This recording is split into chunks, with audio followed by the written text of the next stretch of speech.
Muito boa noite a você. Eu sou Adalberto Piotto e seja bem-vindo ao Cenário Econômico pela TV Brasil, com emissoras públicas de todo o país. Diretamente dos estúdios da B3, aqui no centro da cidade de São Paulo, dia de Ibovespa em queda, extremamente importante a queda hoje. Vamos aos destaques do programa de hoje. O Banco Central manteve a taxa Selic em 6,5% pela 7ª reunião consecutiva. A gente fala sobre as implicações dessa Selic a 6,5%.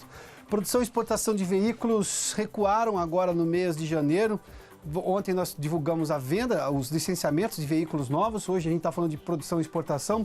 A cesta básica aumentou em 9 de 18 capitais pesquisadas. Também isso chama-se custo maior ao consumidor. O Ibovespa em queda forte hoje, com uma forte realização de lucros de várias ações que subiram muito. Para você ter uma ideia, o Ibovespa subiu quase 12% até ontem. Hoje, uma realização de lucros, ou seja, com venda sobretudo das principais ações do Ibovespa, para justamente ter ganho, e aí nós tivemos uma queda do Ibovespa. O dólar terminou em alta também. No estúdio, o economista Eduardo Velho analisa todo esse mercado, a taxa Selic em 6,5%, os prognósticos para a economia brasileira neste ano. Tudo isso no cenário econômico que já está no ar.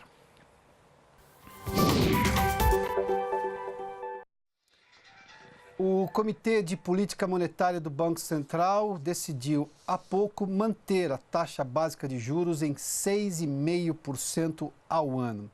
Vale só lembrar que dias atrás, na pesquisa do Boletim Focus, a estimativa era de um aumento da taxa de juros este ano para 7%.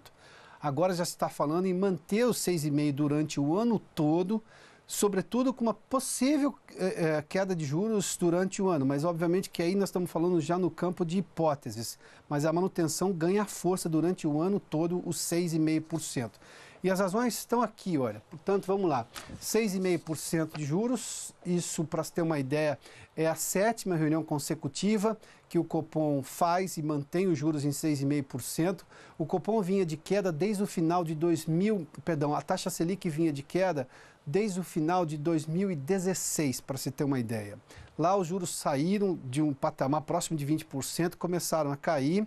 A última queda foi exatamente em março do ano passado, que saiu de 6,75%, uma queda de 0,25 ponto percentual e chegou a 6,5% naquele março, e daí a manutenção pela 7ª vez consecutiva pelo Comitê de Política Monetária do Banco Central.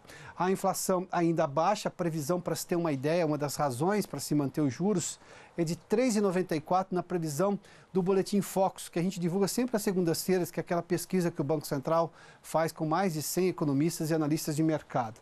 A meta para esse ano, a meta oficial é de 4,25%. Houve uma redução se comparada ao ano passado, que era de 4,5%, mas é de 4,25% o centro da meta. Tem, obviamente, uma tolerância aí. Mas vamos lá. E a necessidade de política estimulativa? A justificativa do Banco Central para a manutenção é que a economia brasileira ainda cresce de forma muito gradual, o ritmo de crescimento ainda é muito lento e há uma perspectiva de crescimento menor do mundo como um todo. A gente falou disso, inclusive, dias que antecederam a reunião, na verdade, o evento do Fórum Econômico de Davos, na Suíça. Ali houve uma projeção, uma reprojeção e puxando para baixo o crescimento do mundo inteiro. Também da América Latina, no caso brasileiro especificamente, mas a gente viu, por exemplo, os BRICS crescendo menos, ou seja, há uma possibilidade de crescimento menor, e daí o que o Banco Central enxerga claramente é a necessidade de se manter uma política estimulativa, e isso se faz com juros baixos. Embora os juros brasileiros, se comparados à média do mundo, sobretudo do mundo desenvolvido, ainda são altos, para patamares nacionais, eles se encontram num patamar baixo, de 6,5%.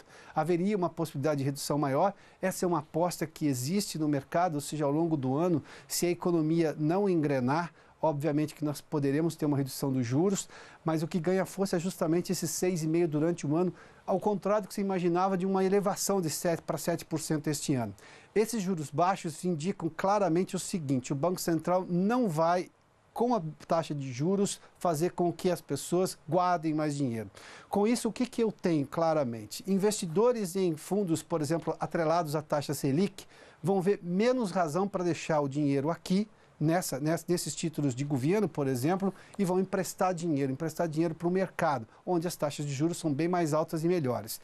Mas com isso também, dada essa oferta maior de recursos no mercado, a possibilidade de uma queda maior da taxa de juros, porque, claro, aumenta a competição, aumenta o número de recursos no mercado e, claro, obviamente as negociações para o cliente final começam a ficar melhores. Ou seja, é justamente uma decisão de tentar manter o crescimento da economia ou estimular um crescimento maior da economia.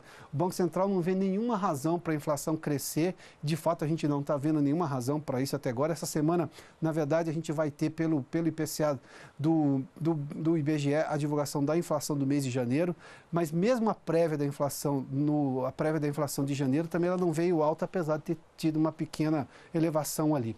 Isso tudo com relação ao Copom. Vamos dar uma olhadinha agora no que terminou a Bolsa hoje e a gente vê uma queda de 3,74%. Até outro dia a gente estava falando de recordes sucessivos do Ibovespa. Ultrapassaram, inclusive, os 98 mil foram ultrapassados.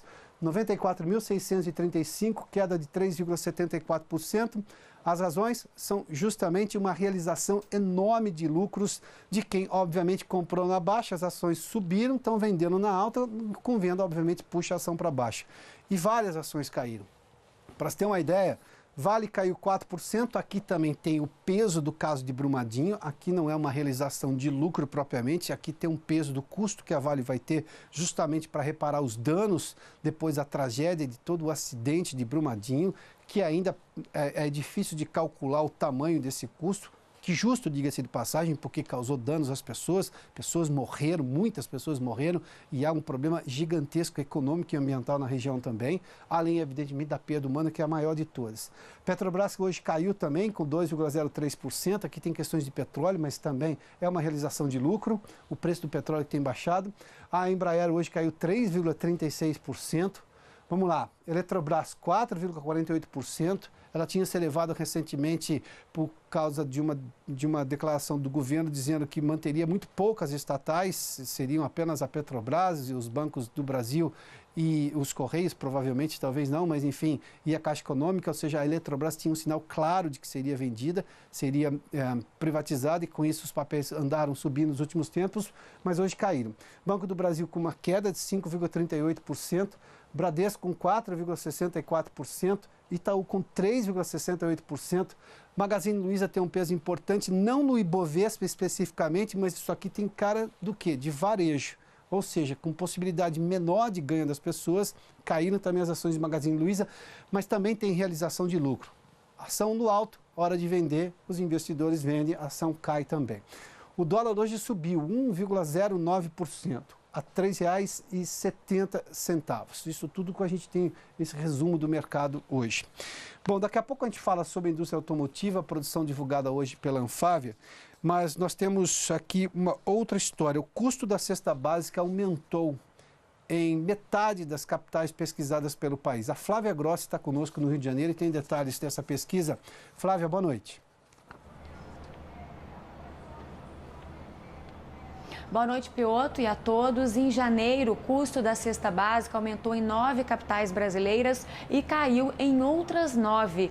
O estudo é realizado mensalmente em 18 capitais do país pelo DIEESE, que é o Departamento Intersindical de Estatísticas e Estudos Socioeconômicos. A entidade é mantida pelo Movimento Sindical Brasileiro e faz um levantamento dos preços de um conjunto de produtos alimentícios considerados essenciais. Esse cálculo aí é feito em cima de 13 itens básicos em quantidades suficientes para garantir durante um mês o sustento de um trabalhador em idade adulta. A pesquisa mostra que as taxas mais altas foram registradas em Vitória, que teve um aumento de 5%, seguida por João Pessoa, com acréscimo de 4,5%.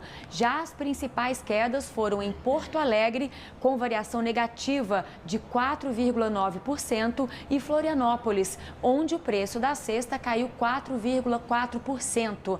As capitais com a cesta básica mais cara foram São Paulo e Rio de Janeiro, que fecharam o mês com uma média de R$ 460 cada. Os menores valores foram observados no Recife e em Natal, com uma média de R$ 350 cada também. Quando se compara o custo da cesta e o salário mínimo líquido, ou seja, após o desconto da Previdência Social, a conclusão que se chega é que o trabalhador remunerado com piso nacional comprometeu, em janeiro, quase 44% da renda para comprar os alimentos. Pioto.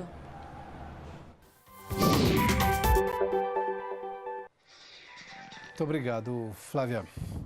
A produção de veículos teve redução de 10% agora no mês de janeiro. Os dados foram divulgados pela Anfávia. Em janeiro foram produzidos quase 197 mil veículos, 196.767 veículos como um todo. A gente está falando de tudo, de automóveis, de caminhões, enfim, nós estamos falando de uma produção total aqui. Se eu fizer um comparativo de janeiro agora com janeiro de 2018, a queda foi de 10%. Se eu fizer um outro comparativo de janeiro com dezembro, aí houve um aumento na produção de 10,9%. Ontem nós divulgamos os números da Fenabrave e as retas são o inverso. Nós tivemos compras maiores em dezembro, como normalmente acontece, e compras menores em janeiro. A produção aqui cresceu agora em janeiro, ou seja, há uma perspectiva boa do crescimento da indústria automotiva neste ano. Até porque, para se ter uma ideia, os empregos cresceram 1,2% agora no mês de janeiro. Vamos lá, são exatamente essa situação que a gente tem aqui quando a gente fala, só sobre as exportações. As exportações em janeiro também caíram, 46%, se eu comparar janeiro deste ano com janeiro do ano passado. Em janeiro do ano passado tinha sido 46.300 unidades. Se eu comparar com dezembro, uma queda um pouquinho menor, de 21%, 31.700. A gente tem uma previsão de crescimento menor do mundo. Nós falamos disso agora há pouco, isso fez com que, obviamente, o próprio Banco Central mantivesse a taxa básica de juros em 6,5%. Isso significa uma outra coisa, a necessidade de se valorizar o consumo doméstico, que foi extremamente complicado porque muita gente continua desempregada. Nós tivemos uma recessão fortíssima em 2015 e 2016, com uma retomada depois da recessão em 2017. Mas, embora as exportações sejam extremamente importantes, nós temos hoje um drama gigantesco, que é justamente recuperar o consumo interno. As exportações brasileiras de carros caíram também porque a Argentina ainda sofre uma crise econômica das mais pesadas. E a Argentina é um dos principais consumidores dos carros produzidos no Brasil. Vamos seguir aqui para falar agora sobre a Volkswagen, que está acumulando uma série de multas justamente por causa daquele problema do Dieselgate, quando ela fraudou o equipamento ali, o sensor que mostrava qual era o nível de poluentes emitidos por aquele veículo. Na verdade, isso aconteceu no mundo inteiro, mas para você ter uma ideia, aqui no Brasil, o acúmulo já é esse, olha, 7,2 milhões pela Secretaria Nacional do Ministério da Justiça e Segurança Pública, 50 milhões pelo IBAMA, 8,3 milhões pelo PROCON, 30 bilhões só na América do Norte. Nós estamos falando aqui, no caso do Brasil, são mais de 60 milhões, só para fazer uma conta rápida aqui, 50, mas exatamente, quase 70 milhões aqui no Brasil, mas nos Estados Unidos, na América do Norte como um todo, não só nos Estados Unidos, também no Canadá, nós estamos falando de 30 bilhões de multas, além, obviamente, do México, que faz parte da América do Norte. 30 bilhões de multas nos Estados Unidos, foi exatamente onde surgiu o Dieselgate, que culminou com a saída do presidente da Volkswagen. O problema foi esse, o uso de um software que alterava os resultados das emissões de poluentes de mais de 17 mil unidades, no caso brasileiro. Esse é o modelo envolvido. A Amarok, aqui no país. A Amarok é aquela picape da Volkswagen, né, que compete com outras, por exemplo, que são da Ford, enfim, essa coisa toda. Mas esse modelo é que tinha justamente esse problema. Vamos falar da poupança rapidamente. Os saques foram maiores agora no mês de janeiro. Desde 2015 isso acontece. Em janeiro de 2018, os saques superaram os depósitos em 11 bilhões e 200 milhões de reais. Pelo quinto ano seguido, com janeiro com mais saques, ou seja, a gente está vendo isso em 14, 15, 16, 17, 18 e 19, exatamente. Em 2019, os depósitos, se a gente pegar o ano como um todo, aqui é 2018, superaram os saques em 38 bilhões, ou seja, o ano passado o saldo da poupança é positivo, houve mais depósitos do que saques. Agora, no começo do ano, nós temos mais saques do que depósitos, dá para entender. As pessoas têm dívidas, janeiro é sempre um janeiro complicado, as pessoas têm que pagar, por exemplo, os vários impostos do começo de ano, escola nova para filho, essas coisas todas, claro, estão usando a poupança. Só um comentário rápido. A poupança tem um rendimento que é razoável, ficou acima da inflação, inclusive, acho que eu tenho esse dado aqui. Para você ter uma ideia, em 2018 a poupança rendeu 4,62%, ganhou da inflação, que era de 3,69%, mas a renda fixa é de 6,23%. Se você tem um dinheiro aplicado e você tem uma dívida para pagar, claro, pague a dívida. Qualquer juro de dívida é bem mais alto de qualquer tipo de aplicação financeira. Não vale a pena você deixar dinheiro na poupança e fazer endividamento, não. Vamos para o intervalo, daqui a pouco eu converso com o Eduardo Velho, economista-chefe da Gol Associados, para falar sobre o momento econômico do país. Logo depois do intervalo aqui no Cenário Econômico. Já de volta com o Cenário Econômico, o economista-chefe da Gol Associados, Eduardo Velho, está conosco. Velho, tudo bem? Seja bem-vindo. Hoje a Bolsa caiu, aliás, foi uma queda importante, o dólar subiu, a manutenção da Selic, como era previsto, aconteceu pela decisão do Banco Central. Aliás, a gente vai ter uma política monetária do Banco Central não muito diferente, porque, embora vá haver uma mudança, a partir bom, tem que passar ainda pelo crivo do Senado, o próximo presidente do Banco Central, mas essa foi a última sob o comando de Ilha Gondifai. Mas os diretores permanecem, ou seja, a lógica do Banco Central vai permanecer. Você concorda com esses 6,5% decidido pelo Banco Central? E depois a gente fala sobre esse movimento da Bolsa. Concordo que, claramente, as projeções de inflação estão abaixo da meta. Até tecnicamente falando, você poderia até reduzir os juros. É olhando isso que ele perguntou. Como a inflação está abaixo da meta, a meta central de 2019 é 4,25%. Se você tem uma inflação que foi revista para baixo, de 4% para 3,90%, num cenário com juros constantes, câmbio constante até o ano que vem, e no cenário de mercado, na faixa de 3,90 para esse ano e 3,80 para o ano que vem, você poderia até tecnicamente reduzir os juros, mas há incertezas nas projeções. Então, por isso que eu acho que o Banco Central foi prudente em manter os juros, já era esperado, todo o mercado esperava isso. Agora, acho que o comunicado está bem claro, né? O cenário de inflação muito tranquilo. E o ponto interessante foi a mudança que o Banco Central fez de alguns pontos importantes do cenário internacional. Primeiro, ele reforçou agora que o risco de normalização da elevação dos juros nos Estados Unidos, na verdade, é menor. Ou seja, se é menor juros nos Estados Unidos do que o esperado em dezembro, sinal que a economia americana vai crescer um pouco menos, então pressiona menos o dólar no exterior. Logo, tem menos pressão de alta do dólar aqui no Brasil, ou seja, é bom para a inflação. E também aumentou o risco de maior desaceleração da economia mundial, que é ruim para exportações, mas, por lado, a inflação também é positiva. Assim, a economia americana um pouco mais moderada, o dólar um pouco mais fraco do que esperado, pressiona menos a inflação. Ou seja, no cenário de inflação e de juros, realmente, o cenário está muito mais tranquilo que em relação a dezembro. No comunicado, o Banco Central fala de crescimento, uma estimativa de crescimento menor do mundo. A gente viu o FMI fazer isso, a gente viu a ONU fazer isso. Em Davos se falou sobre um crescimento mundial menor, crescimento menor no país. Isso me leva a crer também que juros mais baixos, eu estou tentando estimular o consumo doméstico, visto que eu vou ter também umas exportações menores? Exatamente, por isso que eu acho que não se pode descartar por completo ainda, né, a possibilidade até de reduzir os juros. Né? Vai ter uma variável muito importante aí, que também até melhorou em relação à última reunião do Banco Central de dezembro, que é o avanço das reformas. O Banco Central tem ressaltado, já há meses atrás, a importância das reformas para a redução da inflação, para as projeções de juros, ou seja, e como agora a expectativa é que a tramitação da reforma comece agora até final de fevereiro, início de março, e termine essa votação e aprovação em plenário da Câmara e no Senado até maio, junho ou julho, quer dizer, houve uma melhora em termos qualitativos em relação a dezembro. Então, portanto, você pode, dependendo do grau de aprovação da reforma, do tamanho da reforma da Previdência, você pode até ter um câmbio um pouco mais baixo na média, um dólar mais baixo, e ajudar a reduzir um pouco mais a inflação.